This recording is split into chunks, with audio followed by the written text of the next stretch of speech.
Hello guys, and welcome to this review video of the Creative Gigaworks T20 speakers.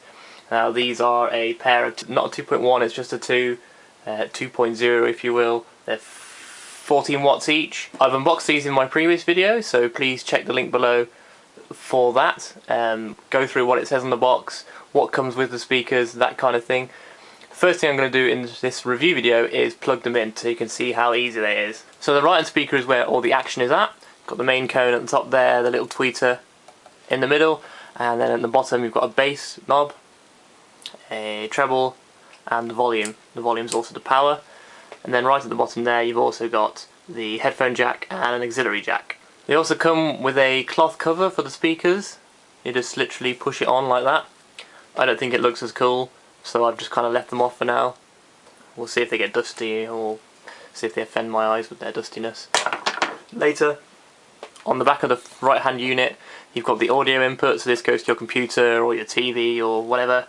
The jack that goes to the left hand speaker, you'll see that in a second when we plug it in, and the power. The left hand speaker is exactly the same except for it doesn't have the knobs or the inputs and just has a cable coming out of it that goes to the other speaker. So first things first, we're going to plug them in, see how easy that is. So what we need to do first is plug the left hand speaker into the right hand speaker. That's fairly straightforward. And then we just plug this into the back of the right hand speaker. Make sure it pushes in all the way. You might hear a little thump from this speaker I just did. So that's connected the left speaker to the right speaker, because that's the only connection this left speaker gets.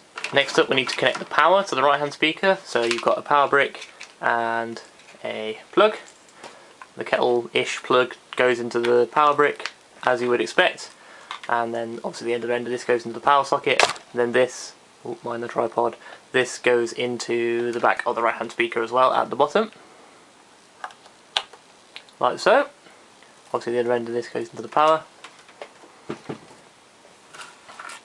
Finally you need to attach whatever audio source you've got. In this case it's my desktop computer. Literally this is a 3.5mm to 3.5mm cable. So one of these goes in the back of the right hand speaker again, at the top there, green into green, pretty simple.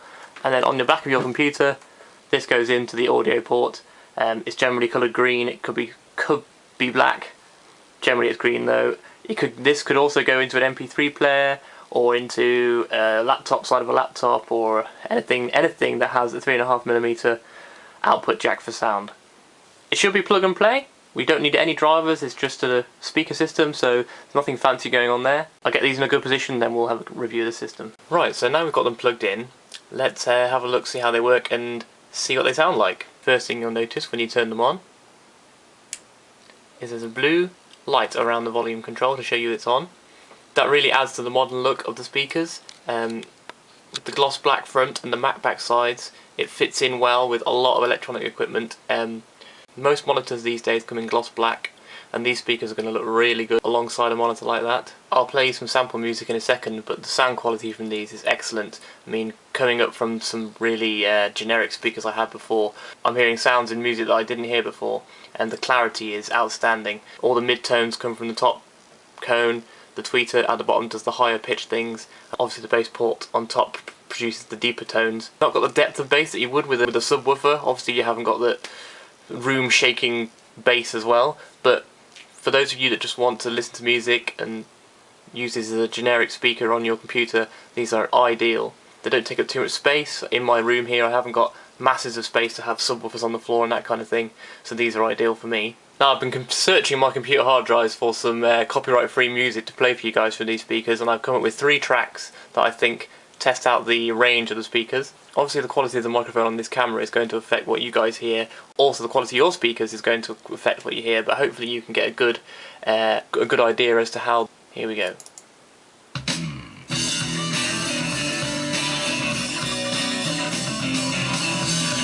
one I know is out to kill me. I guess I'm doing okay.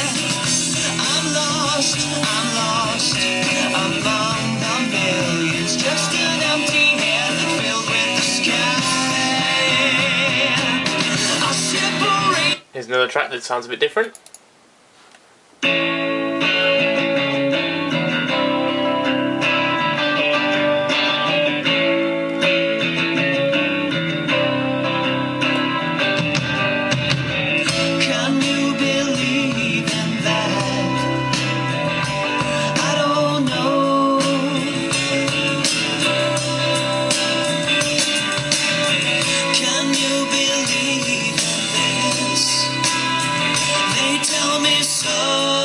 If you like those two tracks, check out the description below, I'll give you a link to them. Hopefully that showed you the difference you can make with the bass and treble. It really makes a massive difference when you turn the treble right up and the bass right down. The bass port, it really produces some amazing bass, considering it's literally inbuilt in the speaker and there's no subwoofer. The bass tones are really reproduced really well. One negative point I've found of these speakers is they go into standby mode. Now, if you know otherwise, please tell me, but for some reason, if you don't use the sound on your computer for a while, your blue light goes out, and then they take like a couple of seconds to come back on again when you do play some audio, so I'll try and give you a demo of that. So there we go, it's been about 3 or 4 minutes without sound, and the speaker has gone into standby mode. As you can see, the light around the volume button has gone off, even though the volume, as you can see, is turned all the way on. If I play an audio file now, you'll notice that it doesn't kick in for a few seconds.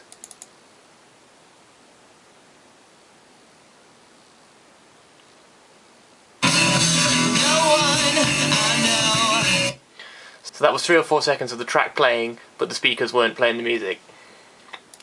I haven't found any way to disable this setting. Obviously, speakers are generally just plug and play. It's not something to do with my sound card. I've had a look online, and it is an issue with these speakers. It's to do with their power saving mode. So it's all well and good saving the planet, but missing the first few seconds of sound could get quite tedious. Despite that slight annoyance with the standby mode, I would really recommend these speakers.